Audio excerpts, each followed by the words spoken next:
What month are we in right now? So this month is No Excuse November. That's right, No Excuse November. And here's the reason why. You can make excuses or you can make excellence, but you cannot make both. See, here's the thing. Excuses are really easy. Excellence, not so much. And this is why this month separates the best from the rest. And I want you to be part of the best. But I just want to remind you, the best are few, while the rest are many. The best confront excuses, while the rest make excuses. So let's be honest. Right now, we all are tired. Some of us are overwhelmed. We're buried in tasks. And the difference between average leaders and excellent leaders is what they do when the pressure hits.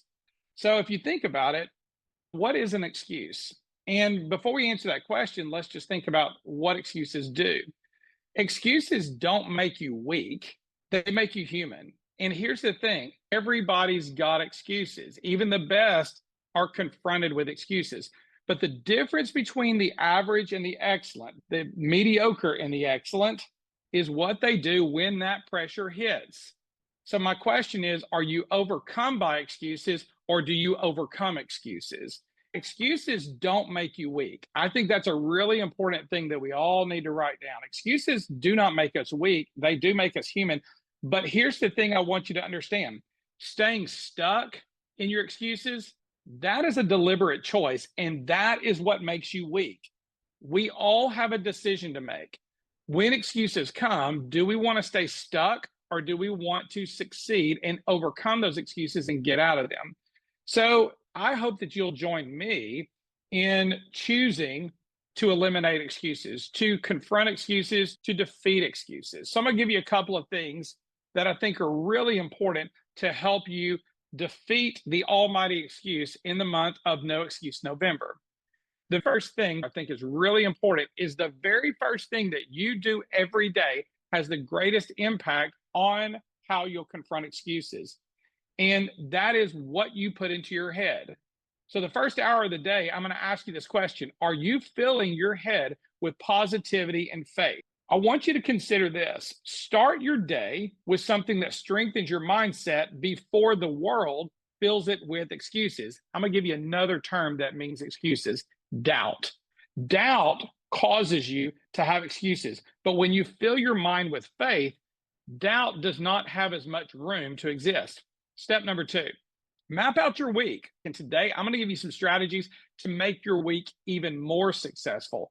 But what I want you to understand is, why do we need to map out our week? Here's the reason why. Plan your priorities before chaos dictates your priorities for you. Because here's the thing, when we're operating in chaos, excuses are the natural result. But if we map out our week and really set our priorities, chaos and drama and issues don't have as much room to be successful because you have organized your week. And then the third thing that I think is really important, I want you to be deliberate about eliminating everyone else's excuses. So if you know anything about November, November is the month of Thanksgiving. Write it down, gratitude.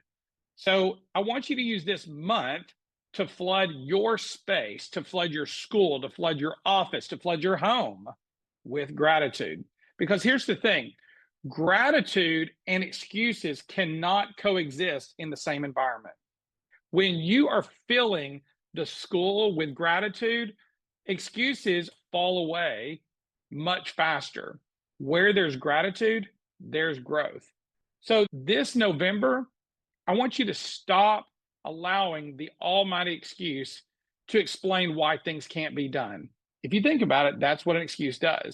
I want you to start proving that excellence can be done. So we're going to say no to excuses in November and start saying yes to excellence in November. Because when we live in the land of no excuses, excellence is going to grow exponentially. So welcome to No Excuse November.